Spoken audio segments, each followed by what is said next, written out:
Hello family, how is everybody? Since I'm facing my diabetes through diet and I'm not taking any kind of medicines, I'll just share with you the diet that I follow. I follow a 4 meal pattern, that is breakfast, lunch, an evening snack and dinner. For breakfast, it becomes very difficult for vegetarians because you cannot have rice, wheat, jawar, bajra like I said earlier. So as a result of which you can't have dosas, upma, any of the most of the vegetarian breakfasts you can't have.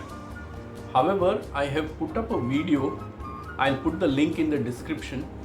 Please go through that video. Normally, being a South Indian, we make a batter of this udid dal, and from that we make dosas. So that is, I think so, 80 to 90% of the time I'm having the udid dal dosas with chutney, or we have morga podi. So that is what I normally have for breakfast. And when it comes to lunch, I use the 25% formula. That means I have now started consuming rice 24% of what I used to normally consume, and I've added fresh fruit, vegetables in the form of cucumber, carrots, radish, capsicum, and I have added a bowl of dal for proteins and vegetables that is cooked for everyone at home. But of course, those vegetable curries is I don't use potatoes, I don't use yam, taro roots or tapioca in them. So that's what I have. So for people who are eating chapatis, probably if they were eating 3 or 4, can now have 1, and same thing with the rice eaters. Then in the evening snacks around 4-5 o'clock, what I do is I have a stock of, I keep groundnuts, cashew nuts and walnuts at home. I munch on those with a cup of coffee. And at night dinner, my dinner is very light. I just have raw vegetables. The same thing what I have in the afternoon, I have at night. I have the cucumber, carrots and radish and capsicum. So this is my my diet pattern which I follow. So if you see, basically you have to reduce your carbohydrate content. The carbohydrate contents comes from wheat and rice. These are simple carbohydrates, and obviously the sugar that you have with tea and coffee.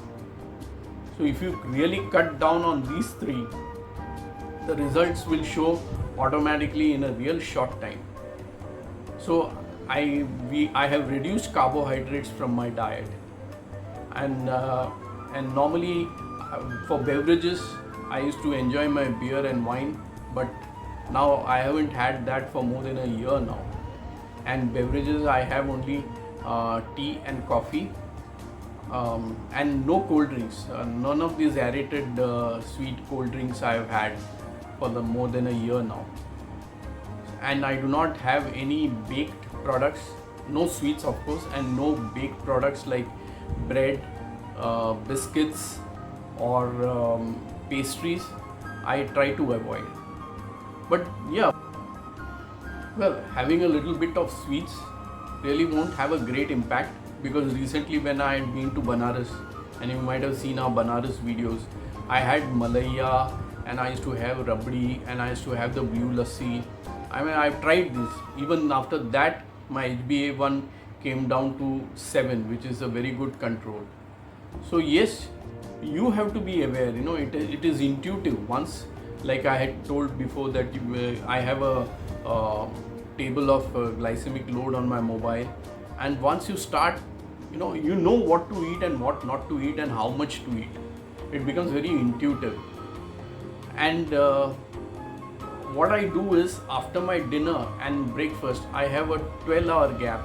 In the sense, if I had my breakfast at say dinner at around 8 or 9, and the next day breakfast will be around 8. So I give a 12-hour gap. This is also very important for your body to recuperate, So that's it about my diet. Please do get in touch. If I can be of any help, I would be glad to do that. And if you have been watching the video till now, please subscribe and press the bell icon. Bye till the next video. Take care.